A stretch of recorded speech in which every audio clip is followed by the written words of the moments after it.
तो आज मैं मदन मोहन त्रिपाठी गुरु भक्ति के बारे में कुछ छोटी छोटी कहानियां सुनाऊंगा। मैं आवनी के बारे में सबसे पहले सुनाने जा रहा हूं। आप लोगों ने सुना भी होगा आवनी के बारे में। घोर वर्षा के कारण दोपहर बाद चिंतित महर्षि अयोध्याम में जो गुरु थे, उन्होंने आरणी को आश्रम के खेत की मेड़ बांधने के लिए भेजा। गुरु की आज्ञा से आरणी खेत पर गया और प्रयत्न करते करते हार गया, तो भी उससे बांध नहीं बंधा। शरद ऋतु की युवा वर्षा अपना रौद्र रूप धारण कर रही थी और आरणी अपने हर प्रयास में विफल होता जा रहा था। अंत में जब उससे नहीं रहा गया, तब उसे एक उपाय सूझा। उसने एक साहसिक निर्णय लिया। अपने जीवन की परवाह किए बिना आरणी उस मेड़ की जगह स्वयं लेट गया। इससे पानी का बहना तो बंद हो गया, लेकिन कुछ समय बाद ठंड की वजह से आरणी अचेत हो गया, बेहोश हो गया। पूरी रात बीत गई, लेकिन आरणी नहीं लौटा। उधर रात्रि बीतते बीतते वर्षा भी कम होकर अंततः रुक गई थी। महर्षि अयोध्याम अत्यंत चिंतित थे आरणी के लिए। पूरी रात उन्होंने टहलते हुए गुजारी। सुबह होने पर उन्होंने अपने शिष्यों से पूछा, आरणी नहीं आया? शिष्यों ने कहा, आपने ही तो उसे खेत की मेड़ बांधने के लिए भेजा था। आचार्य ने शिष्यों से कहा, चलो चलो चलो, हम लोग भी जहां वो गया है वहीं चल करके देखें। वहां जाकर आचार्य पुकारने लगे, आरणी कहां हो? आरणी आओ बेटा। महर्षि अयोध्याम की आवाज भर्राई हुई थी, घबराए हुए थे। कुछ समय बाद अपने आचार्य की आवाज पहचान कर अचेत आरणी ने आंखें खोला। बोला, भगवान मैं यहां हूं। खेत से जल बहा जा रहा था। जब उसे मैं किसी प्रकार नहीं रोक सका, तो स्वयं ही मेड़ के स्थान पर लेट गया। आपके चरणों में मेरा प्रणाम है। आज्ञा कीजिए, मैं आपकी और क्या सेवा करूं? महर्षि अयोध्याम की आंखों में आंसू थे। उस समय आचार्य ने कहा, बेटा तुमने मेरी आज्ञा का पालन अपने जीवन रक्षा की परवाह किए बिना ही किया है, इसलिए तुम्हारा और भी कल्याण होगा। सारे वेद और धर्मशास्त्र तुम्हें स्वतः ज्ञात हो जाएंगे।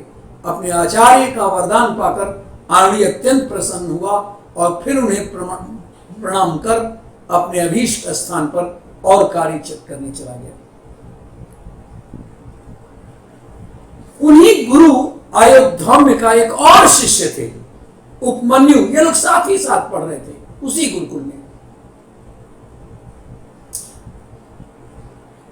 तो अयोध्याम के शिष्यों में उपमन्यु भी था। उसके जिम्मे काम था गायों को चराने का। जरा आप लोग समझिए, इस समय किस तरह के शिष्य होते हैं और वह उस समय किस तरह से अपने शिष्यों से काम लिया जाता था। जिससे तो गायों को चराने का काम दिया उन्होंने। एक दिन आचार्य ने पूछा, तुम मोटे जी दिखाई पड़ रहे हो, क्या खाते पीते हो? बताओ तो क्या खाते हो? उपमन्यु ने कहा, मैं भिक्षा मांगकर खा लेता हूं। आचार्य ने कहा, बिना मुझसे अनुमति लिए हुए? कभी भी बिना अनुमति लिए भिक्षा नहीं खाना चाहिए। बहुत दिन तक आचार्य सारी भिक्षा अपने पास रखते गए। एक दिन आचार्य ने पूछा, मैं तुम्हारी सारी भिक्षा रख लेता हूं, तो तुम क्या खाते हो? उपमन्यु ने कहा, मैं दूसरी बार भिक्षा मांग लेता हूं। आचार्य ने कहा, ब्रह्मचारी को ऐसा करने से पाप लगता है, दूसरों की जीविका में बाधा डालते हो। एक बार तो मांग लिए, फिर दोबारा मांगने जाते हो। उपमन्यु ने आगे से ऐसा न करने का निश्चय किया। कुछ दिनों बाद आचार्य ने फिर प्रश्न दोहराया, तो उपमन्यु ने कहा, गाय का दूध पीकर अब जीवन चला रहा हूं। आचार्य ने कहा, ये गलती है। क्या हुआ गुरुदेव? कुछ दिनों बाद फिर यही प्रश्न पूछे जाने पर उपमन्यु ने कहा, बछड़े गौ मां का दूध पीते हैं तो फेन गिरा देते हैं, उसी से मैं पेट भर लेता हूं आचार्य।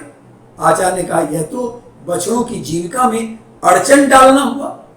उपमन्यु ने इसे भी न करने का निर्णय कर लिया। आचार्य अपने शिष्य की परीक्षा लेना चाहते थे। वस्तुतः खाने पीने के सभी दरवाजे बंद हो गए, तो उसने एक दिन भूख से व्याकुल होकर आक के पत्ते खा लिए, जिससे वह अंधा हो गया और कुएं में गिर गया। सूर्यास्त होने पर आचार्य ने उपमन्यु के न आने पर सभी शिष्यों के साथ खोजबीन की तो उसे कुएं में गिरा हुआ पाया। पानी कम था और ऐसे ही वो लेटा हुआ था। आचार्य ने उसकी हालत देखकर उसे देवताओं के चिकित्सक अश्विनी कुमार की स्तुति करने को कहा। उपमन्यु ने वहीं से स्तुति की। अश्विनी कुमार प्रकट हो गए, बोले यह एक पदार्थ पुआ या खीर टाइप था कुछ, उसको खा लो। उपमन्यु का बिना आचार्य को निवेदन किए मैं आपकी आज्ञा का पालन नहीं कर सकता। अश्विनी कुमार ने कहा तुम्हारे गुरु ने ही अपने गुरु से पूछे बिना ही हमारा दिया हुआ पुआ खा लिया था, तुम भी खा लो। लेकिन अभिमन्यु ने मना कर दिया। अश्विनी कुमार उपमन्यु की गुरु भक्ति से प्रसन्न हो गए। कहा तुम्हारे दांत सोने के हो जाएंगे, तुम्हारी आंखें ठीक हो जाएगी, तुम्हारा सब प्रकार से कल्याण होगा। और आचार्य ने भी प्रसन्न होकर कहा सभी वेद और धर्मशास्त्र तुम्हारी बुद्धि में अपने आप ही समा जाएंगे। गुरु भक्त से क्या हासिल नहीं हो सकता, इसलिए गुरु द्वारा ली जाने वाली परीक्षा में संदेह नहीं करना चाहिए।